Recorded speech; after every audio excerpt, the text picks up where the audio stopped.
Sinisimulan po ng simbahan ngayon ang bagong taon ng liturgical year. Tayo po ngayon ay Year C. 3 year lang naman itong paikot-ikot ang ating liturgical calendar. Year A, Year B at Year C. At dahil Year C, nakapokus po ang ating mga pagbasa maging sa mga pangkaraniwang panahon ng linggo ay nakapokus sa account ni San Lucas. Kung papaano noong nakaraang taon, Year B, nakapokus ang ating pagbasa kay Marcos, bagamat mayroon pong kaunting kay San Juan dahil sobrang napakaiksi ng ebanghelyo ni Marcos, kaya'y hinahaluan nung kay San Juan. Subalit ang kay San Lucas ay mahaba po ang ebanghelyong ito. Kaya purely, bagamat mayroon pa rin pong iba na galing din kay San Juan, subalit mas marami ang porsyento na nakatuon tayo sa ebanghelyo ni San Lucas ngayong Year C. At sa ordinaryong araw naman, dalawa ang ating pinagpipilian, taon 1 at taon 2. Noong B, ang atin ay taon 1, Year 1. At ngayon, sa mga ordinary days ang ating pagbasa ay babagsak sa taon 2. Para po mayroon po kayong ideya sa nangyayaring liturgical na pangyayari sa ating simbahan. At bilang pagpapasimula ng bagong taon at unang linggo sa panahon ng pagdating ng ating Panginoon, yung tinatawag po nating Adbyento.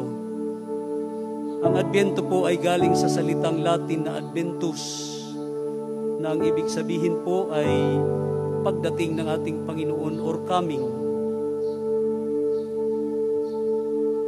At ang pagdating ng ating Panginoon ay hindi lamang po sa gusto nating antayin ang ating Panginoon sa kanyang ikalawang pagparito, subalit pumunta na po rito ang ating Panginoon maging sa ating mga buhay. At mamaya atin pong tatalakayin niya ng kaunti. Mayroon po akong nabasa patungkol po doon sa paglubog ng Titanic. At sa aking nabasa ay mayroong katanungan, a ridiculous question na ang sabi ay, if you were there, would you rearrange the chairs?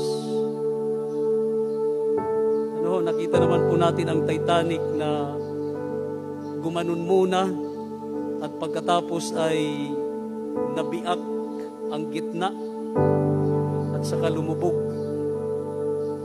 Yun ang theory at yun din ang sabi ng mga survivor ayon sa kanilang pagpapaliwanag. Kaya napaka-ridiculous na katanungan dahil sa halip na unahin mong iligtas ang iyong sarili doon sa mga upuan na parang ginigisa na yon dahil gumanon ang barko at pagkatapos naputol, pag-aaksayhan mo baga ng oras na ayusin pa yung mga upuan na nagkakalat na doon. Subalit alam nyo po, kung pagninilayan nyo po ang katanungan, may dalawang bagay na gustong iparating sa atin.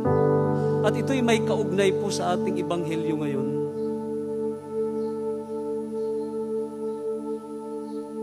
Ang ating ebanghelyo ay nakapokus po sa ikalawang pagparito ng ating Panginoon.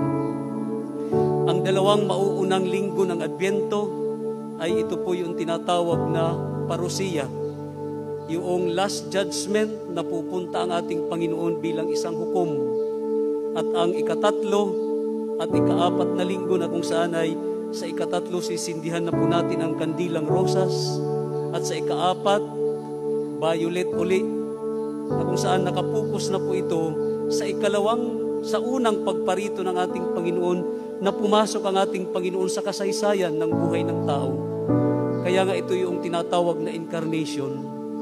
Subalit sabi ko nga kanina, mayroong pangatlong pagpunta ng ating Panginoon in between doon sa kanyang pagpasok sa kasaysayan, noong siya'y magkatawang tao, naging paslit, naging musmos, nasa sabsaban, ipinanganak ng mahal na Birhing Maria, at sa ating iniintay pagdating ng ating Panginoon. In between po noon ay may pagdating ang ating Panginoong ginagawa sa ating buhay. At ito yung coming in mystery. Balikan po natin yung kwento dahil sabi ko nga po, nakapokus ang ating ebanghelyo ngayon sa muling pagbabalik ng ating Panginoon bilang isang hukom. Dalawang bagay ang ating mapagninilayan po dito na parang unthinkable na maaalala mo pang ayusin ang mga upuan sa barkong iyon na lumulubog. Samantalang ang buhay mo ang dapat mong unahin.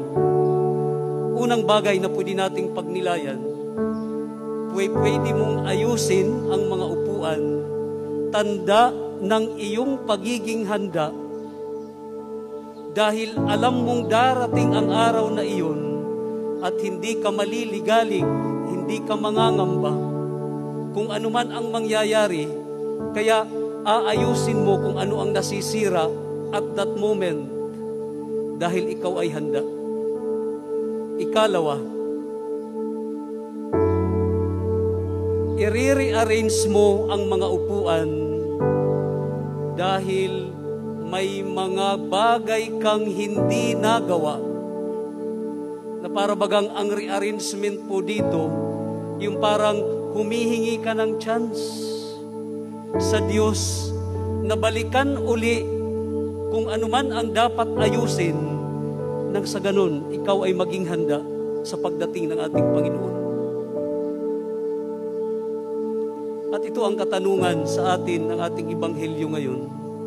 Kaya nga, sabi po dito sa ating ebanghelyo, makakatayo ba tayo ng matuwid at maitataas ba natin ang ating mga noo sa pagdating ng anak ng tao? At mangyayari lamang po yun kung ang bawat isa sa atin ay handa.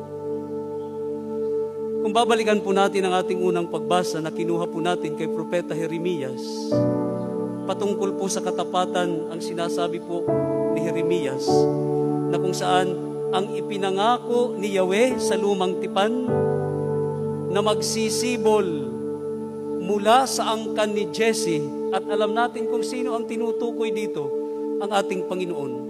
At dahil sa kanyang katapatan, ibibigay niya sa atin ang kanyang anak, bibisitahin niya ang kanyang taong bayan, at hindi niya pababayaan ang kanyang angkan na pinili, ang kanyang mga anak. Ililigtas ni Yahweh ang kanyang piniling bayan. At dahil sa katapatang ito, sa ating ikalawang pagbasa na kinuha po natin sa unang sulat sa mga taga-Tesalonica ni Pablo, dahil sa katapatang ito ng Diyos, ang katugunan nating mga tao sa katapatan na ito, sabi ni San Pablo, pag-ibayuhin natin ang ating pagmamahalan, pagmamahal sa Diyos at pagmamahal sa kapwa. Yung sinasabi nga pong horizontal at vertical love. Vertical dahil kailangan nating mahalin ang Diyos, relationship between man and God. At ang horizontal, pagmamahal natin sa ating kapwa. At ito'y isinam up sa ating ebanghelyo na kung saan, kung magagawa po natin ang unang pagbasa, dahil sa katapatan na iyon ng Diyos, inaanyayahan tayong maging matapat sa Kanya.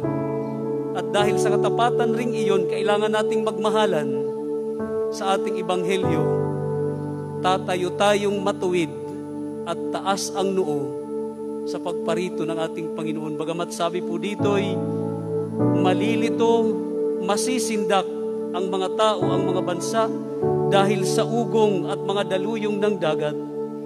Ang mga tao hihimatayin sa takot dahil sa pag-iisip sa mga sakunang darating sa sanlibutan. Subalit, dahil ikaw ay nakahanda, kagaya po ito kung i-imagine niyo po, Kagaya po ito noong nangyayari doon sa loob ng Titanic, na parang hindi mapakali ang mga tao. Subalit, dahil nakahanda ang isang tao, nakatayo siyang matuwid at taas ang noo dahil alam niyang darating ang ganitong bagay. Hindi po tayo tinatakot ng ating Panginoon sa pagbibigay sa atin ng ganitong ebanghelyo, kung hindi ang ninanais ng ating Panginoon mapaghandaan natin, dahil 100% darating ang wakas ng panahon. Hindi nga lang natin alam kung kailan yun. Kaya nga, ang hamon sa atin ng ating Panginoon, mapagbantay kayo at maging mapanalangin, dahil hindi aasahan ng tao at ng buong mundo ang pagparito ng anak ng tao. Nawa, tayo po ay datnan ng ating Panginoon na nagbabantay. Actually, sabi ko nga po kanina, ang buong buhay ng tao ay adbento, paghihintay sa pagdating ng ating Panginoon. Simula po noong tayo ay nandoon sa sinapupunan ng ating mga nanay, hanggang sa tayo ay iluwal, nagkaisip at tumanda, nagkaedad. Kung titingnan po natin ang ating layunin sa buhay na ito, ay hindi nakalaan para sa mundong ito. Dahil ginawa tayo ng ating Panginoon, ipinahiram sa atin ang buhay para po sa Kanya. Kaya nga, ang mga bagay na ating tinatamasa po ngayon ay papanaw. Isa lamang po ang forever, ang salita ng Diyos, si Jesus, at ang tatlong persona. Yun lamang po ang mananatili. Lahat ay magkakaroon ng wakas. Muli, hingin po natin ang grasya ng Diyos, habag at awa, na maging handa tayo sa Kanyang pagdating. Amen.